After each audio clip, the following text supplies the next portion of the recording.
මෙවර සගේ කළමනාකරණයේ මූලික කරුණු වන්නේ පුද්ගල පිරිසිදුකම යන්නයි. ඉදිරියේදී ඔබ සියලු දෙනාම මුළුතැන්ගේ වැඩි සඳහා නායකුත් වනු ඇති. ආහාර ආරක්ෂාව සම්බන්ධ අනතුරු වැළැක්වීම මූලික පදනම මෙයයි.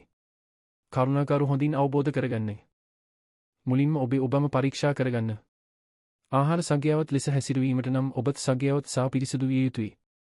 කාර්යයට පැමිණ විට පුද්ගල සගේ පරීක්ෂණ පත්‍රිකාව මගින් අද දෙන ඔබගේ සගේ තත්ත්වය සටහන් කරන්නේ. දැන් මුලින්ම පුද්ගල පිරිසිදුකම ගැන පැහැදිලි කිරීමි. ආහාර විෂබීජ වැළැක්වීම මූලධර්මතෙන් ඔබ දන්නවද? බැක්ටීරියා නොපැවතුම, බැක්ටීරියා වැඩි නොවීම, බැක්ටීරියා විනාශ කිරීම. මේන් පුද්ගල පිරිසිදුකීමට අදාළ වන්නේ පළමු මූලධර්මය වන බැක්ටීරියා නොපැවතුම යව්. ආරක්ෂිත ආහාර සකස් කිරීම සඳහා සියලු සේවකයන් නිවැරදි පුද්ගල පිරිසිදුකීම අනුගමනය කිරීම අත්‍යවශ්‍ය වේ. ආයතනයක සගේ මට්ටමෙහි ඇති අඩුම පිරිසිදුකම ඇති පුද්ගලයාගේ මට්ටමට වටේ. එක් පුද්ගලයෙකුගේ අනිස්කාරියාවක් නිසා පව ආහාර අනතුරු සිදු විය හැකිය. ඒ නිසා සියලු දෙනාම නිවැරදි පුද්ගල පිරිසිදුකීම අනුගමනය කළ යුතුයි. මිනිසම ආහාර දූෂණය පරදනම මුලශෝරයයි. ආහාර දූෂණය වළක්වා ගැනීමට නම් සෑම සේවකයෙක්ම අහිතකර උෂ්‍යදර ජීවනයේ මුළුතැන්ගේට නගෙන ඒම සහ ආහාරයට නොපැවතුම යන දේ සිදු කළ යුතුයි. වැඩබීමට පැමිණෙන තෙක් ඔබට ඇල තිබෙන අහිතකර උෂ්‍යදර ජීවන පිරිසිදු වැඩි ඇඳුමක් ඇඳුම් මගින් මුළුතැන්ගේට නගෙන ඒමට හැකිය. දැන් නිවැරදි පුද්ගල පිරිසිදුකම බලමු. හිසිකස් හොඳින් හෙසුවසම ඇතුළට දුන්නේ.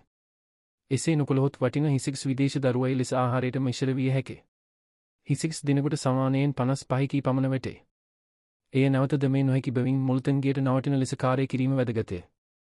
වැඩි ඇඳුම් පිරිසිදු එකක් විය යුතුයි. අපිරිසිදු ඇඳුම් ආහාරයට ස්පර්ශ වුවහොත් ආහාර දූෂණය විය හැකිය. රොලර භාවිතයෙන් හොඳින් පිරිසිදු කරන්න. ඇඳුමේදී ඇතිවන ස්ථත විදුලිය නිසා හිසිකස් ඇඳුමට ඇල තිබිය හැකිය. මුළුතැන්ගේට ඇතුළු වීමට පෙර හොඳින් ඉවත් කරන්න. නිවසින් සතුන්ගේ හිසක සද ඇඳුමට ඇල තිබිය හැකි නිසා සැලකිලිමත් වන්නේ. කේබි ඔරලස් මදි වන ආභරණ නොපෙළදිය යුතුයි. ඒවා වෙත විදේශ දරුවයි දූෂණය විය හැකිය. දිගු වේලාවක් පැළඳ සිටීම නිසා බැක්ටීරියා තිබිය හැකිය. ඒවා ඉවත් කළ පසු හොඳින් අත සුදන්නේ. නේ කොටුයි කීපය යුතුයි. නේ දිගි වැඩිවීමත් සමග බැක්ටීරියා වැඩි වශයෙන් පවතී. අත්පොලින් බලන විට නේ දේශීයමින් නම් ඒවා දිග වැඩියේ. නිකොපොලිෂ භාවිතයේදී තහනමයි. තුවාල ඇති අය අනිවාර්යයෙන්ම ගලවස් පෙළදිය යුතුයි. තුවාල තුළ ස්ටිප්ලක්කස් ඕරේස් නම් ආහාර විෂබීජ ඇතිවිය හැකිය. හැකිනම් එවැනි අය වැඩි නොකිරීම වඩාත් සුදුසුය. නමුත් අවශ්‍ය නම් ජල ආරක්ෂිත පටියක් දමන නයිටරියල් හා එම්බස් ගලවස් භාවිතා කරන්න. ගලවස් නිතරම වෙනස් කරන්න. ගලවස් පැළඳ සිටීමෙන්ම සම්පූර්ණ පිරිසිදුකීමක් නොලැබී. වෙනද තෙහි කොට වඩා එකම කාර්යයක් කරන විට හෝ කාර්ය වෙනස් කරන විට ගලවස් මාරු කරන්නේ. මුඛ ආවරණය නිසෙයිදී ඇතුළුව හොඳින් ආවරණය කරන්න. නිසන්ද විෂබීජ පැතිරිය හැකිය. කුග සපත්ත පිරිසිදු ලෙස තබා ගන්න. කාර්යයෙන් පසු සුදු සුරක්ෂිතව තබා ගැනීම ඉතාම හොඳයි.